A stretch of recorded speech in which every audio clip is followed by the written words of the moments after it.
En algún lugar del mundo hay una persona, más concretamente este chabón de acá, está intentando hacer que un cultivo de neuronas, sí, que un cultivo de neuronas aprendan a jugar al Doom. Esto parece una absoluta locura, pero ya se hizo algo parecido antes. En 2022, en este artículo de acá, demostraron cómo es que se puede enseñar a un cultivo de neuronas a jugar al Pong. Y ahora ya a mí de por sí me parece fascinante que se puedan crear cultivos fuera del organismo y que estas neuronas puedan estar creciendo, proliferando, generando conexiones en un medio completamente artificial. Pero ahora la pregunta es, ¿para qué es que se hace esto? Obviamente el objetivo final no es hacerles jugar Doom a las neuronas, salvo este chabón que claramente necesita un hobby, sino que hay algo más. Y es que estos cultivos nos podrían servir como modelos no solamente para procesos de los cuales todavía no sabemos mucho que ocurren dentro del cerebro, y también nos podrían ser de muchísima ayuda para servir como modelo de estudio para enfermedades que todavía no tienen un tratamiento efectivo, como podría ser el autismo, la epilepsia o el Parkinson. En este video voy a intentar explicar las bases más fundamentales de cómo es que se logran generar estos cultivos. Estos, como vamos a ver más adelante, organoides neuronales. Vamos a ver cuáles podrían ser sus aplicaciones y cuáles son los avances más increíbles que hubo recientemente sobre este campo. Y vamos a ver por qué es que es tan importante crearlos. Para entender por qué el cultivo de neuronas in vitro podría llegar a ser tan importante, hay que entender primero que nada que el cerebro es particularmente difícil de estudiar. Esto se debe principalmente a que es difícil acceder al cerebro, pero más allá de eso también es muy complejo. O sea, tiene alrededor de 86 mil millones de neuronas. Cada una de ellas genera entre 1000 y 10.000 sinapsis. Y aunque mediante herramientas como por ejemplo las neuroimágenes y también los modelos animales y otros modelos más, se pudo entender muchísimos procesos cognitivos, como por ejemplo la memoria de trabajo o la atención, todavía hay muchas respuestas sin resolver. Por ejemplo, ¿qué es lo que ocurre en el desarrollo embrionario? Realmente es difícil estudiarlo mediante estos modelos.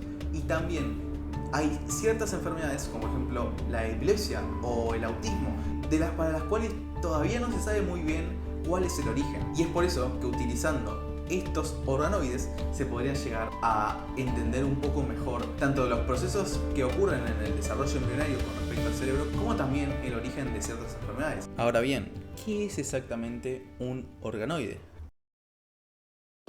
Los organoides son como una especie de versión más simple de los órganos y que somos capaces de producirlos de manera in vitro. Y en el caso de los organoides neuronales, el simple hecho que puedan existir es una locura, y son fruto de décadas y décadas de investigación en ingeniería de tejidos y en biología sintética. Y es de hecho una de las principales limitaciones que tuvo al principio, y es que estos son generados a partir de células madre embrionarias. Y más adelante vamos a ver por qué. Ahora, los organoides se vienen produciendo desde hace bastantes años. Ya en los años 60 se sabía cómo poder producirlos a partir de células embrionarias de pollo. Como por ejemplo, en este artículo ven cómo a partir de un cultivo de células embrionarias de pollo se forman los tejidos que darían lugar posteriormente a la piel, al hígado y al riñón. Este estudio particularmente lo elegí porque descubren también una de las características más importantes de las células embrionarias, una de las cuales las hacen fundamentales para poder generar estos organoides. Lo que hacen es tomar ese cultivo de células y colocarlo en un nuevo medio de cultivo, donde obviamente se encuentran totalmente desorganizadas, y se ve como poco a poco empiezan a formar de vuelta estos tejidos que darían lugar a estos órganos. Y esto llamaba mucho la atención, porque sin ninguna señal externa y sin ningún tipo de indicación o de lo que sea por parte de los investigadores, las células ya sabían cómo organizarse y cómo volver a formar los tejidos que originalmente se habían formado. Esto indica que las células embrionarias no solamente son capaces de diferenciarse y de poder transformarse en cualquier tipo de célula, sino que también son capaces de, por así decirlo, autoensamblarse.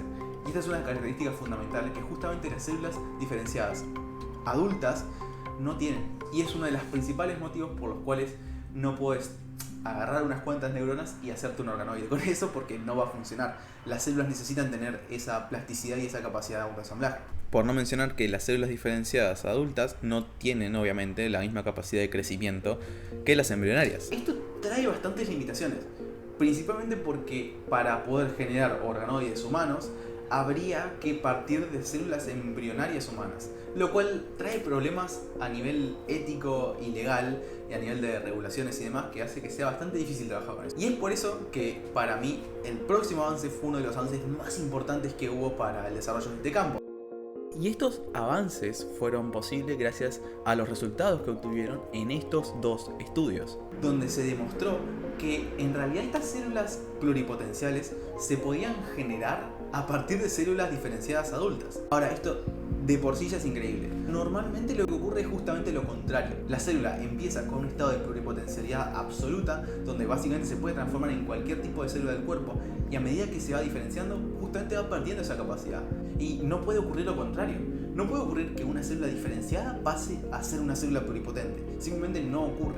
Y esto fue logrado justamente mediante ingeniería genética. Modificaron a la célula del fibroblasto genéticamente, que son un tipo de célula diferenciada que se encuentra en el tejido conectivo, para que pudiera expresar lo que después de estos estudios se conocerían como los factores de Yamanaka. Los factores de Yamanaka son factores de transcripción, factores que alteran la producción de ciertas proteínas y que por lo tanto son capaces de cambiar el comportamiento de las células. Hay ciertos factores que se expresan en células pluripotenciales que no se expresan en células diferenciadas, y de todos estos factores que expresan las células pluripotenciales tomaron los 4 factores más indispensables para que la célula adquiriera un comportamiento de célula pluripotencial. Después hicieron que mediante modificaciones genéticas estos factores se expresaran en las células del fibroblasto, y de esta manera se lograron crear estas líneas celulares de células pluripotenciales inducidas o IPS. Y es más, en este estudio también se logró demostrar que estas células eran capaces de diferenciarse en diferentes tipos celulares según las señales que recibían. Y más adelante, estas líneas celulares serían utilizadas para crear organoides humanos. Pero exactamente para qué, o sea, ¿qué era lo que buscaban con esto? Justamente en este artículo, que corresponde al primer organoide neuronal, lo que hicieron fue justificar la investigación diciendo que buscaban una manera de utilizar el modelo del organoide para estudiar una enfermedad que es la microencefalia primaria. Esta enfermedad es una enfermedad que afecta justamente el desarrollo neuronal embrionario y termina causando una disminución en el tamaño final del cerebro. Y como justamente es una enfermedad que afecta el desarrollo, este modelo podría servir para estudiarla. Y bueno, los resultados son alucinantes, porque por un lado tenés que aparecen claramente las compartimentalizaciones del cerebro dentro del organoide, o sea, aparecen regiones que asemejan a las regiones que tenemos nosotros. Y más allá de eso, vieron cómo hay regiones dentro de estos organoides que no aparecen en organoides de ratón, por ejemplo, en organoides cerebrales de ratón. Y esto es clave. Esto demuestra la importancia de haber descubierto justamente la manera de trabajar con células embrionarias humanas, porque muchas veces los modelos animales, o en este caso el cultivo in vitro de células animales, no alcanza para llegar a explicar del todo enfermedades que afectan al humano. Y después, para mí, la parte más importante del estudio: lograron crear un organoide a partir de las células del paciente. Sí, la microencefalia primaria es una enfermedad hereditaria, o sea que depende de las mutaciones que tenga justamente las células en el genoma. Pueden tomar una célula de la piel, generar una célula pluripotencial inducida y transformarla después en un organoide neuronal que contiene esas mutaciones y ver cómo eso afecta en el desarrollo. Es una locura, y lo peor es que tuvieron resultados. Pudieron ver cómo las células del paciente tenían un menor crecimiento e incluso una menor viabilidad. O sea, es una locura. O sea, nos están permitiendo recrear en menor escala y con menor complejidad, pero al fin y al cabo nos están permitiendo recrear la enfermedad en una placa de cultivo.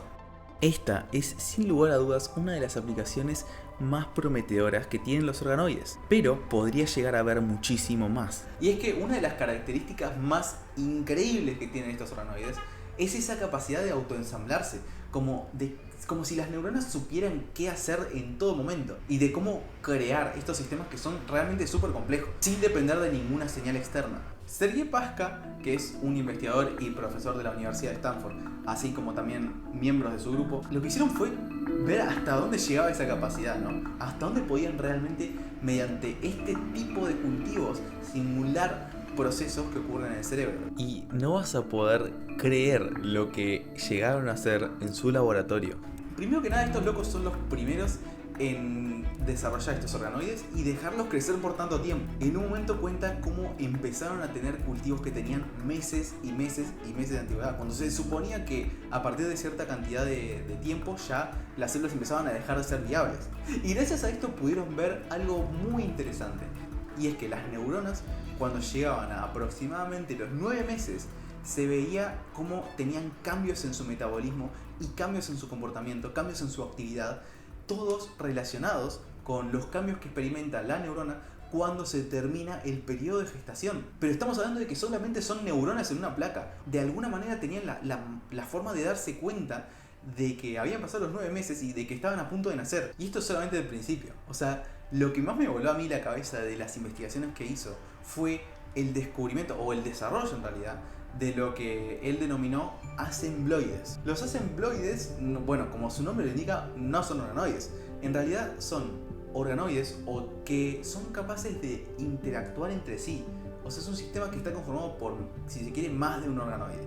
Y acá hago una pequeña aclaración porque un organoide también puede ser un órgano que represente la espina dorsal o alguna región del cerebro, como vamos a ver más adelante. Y este asembloide constaba de dos regiones en particular: la corteza del cerebro, que es la membrana más externa del cerebro, y una región del hipotálamo, y que es una región que está más interna. ¿Por qué hizo esto? Quería saber si ocurría algo que ocurre normalmente en el desarrollo embrionario. ¿Se acuerdan cómo el cerebro tenía cientos y cientos de diferentes tipos de células? Bueno, estas son generadas en diferentes regiones, todas en un mismo lugar, y después van migrando hacia distintas partes del cerebro. Y lo que sucede acá es que en el hipotálamo se generan un tipo de neuronas llamadas neuronas inhibitorias que terminan por migrar hacia la zona de la corteza. Y él y sus investigadores justamente lo que buscaban era ver si de alguna manera podrían recrear esto in vitro, si podían hacer que las neuronas inhibitorias migraran de una región del cerebro a la otra, sin ninguna señal externa, sin ningún electrodo raro. Lograron que esto pasara, que las neuronas primero se orientaran hacia la corteza y después que poco a poco fueran migrando hacia ella. El hecho de que toda esta información estuviera contenida dentro de las células es fascinante. Y obviamente no pararon ahí. Y lo que buscaban recrear es el circuito, digamos, por el cual nosotros somos capaces de generar movimiento. Normalmente lo que ocurre es que una neurona de la corteza genera una conexión con la espina dorsal a través de un axón.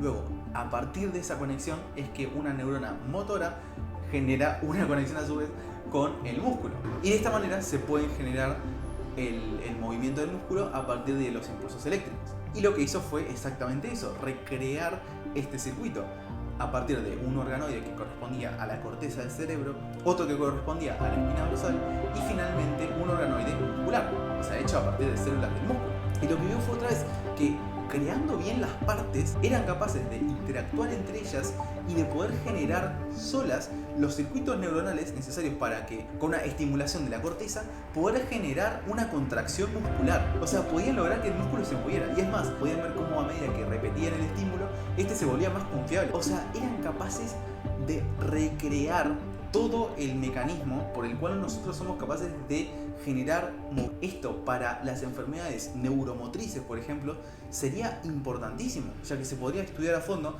cuáles son los orígenes de la enfermedad o explorar incluso posibles tratamientos. O sea, es un modelo recontra prometedor. Ahora, a mí personalmente me parece muy loco que se puedan recrear todas estas cosas fuera del cuerpo, pero el hecho de poder hacer que neuronas puedan aprender me parece fascinante.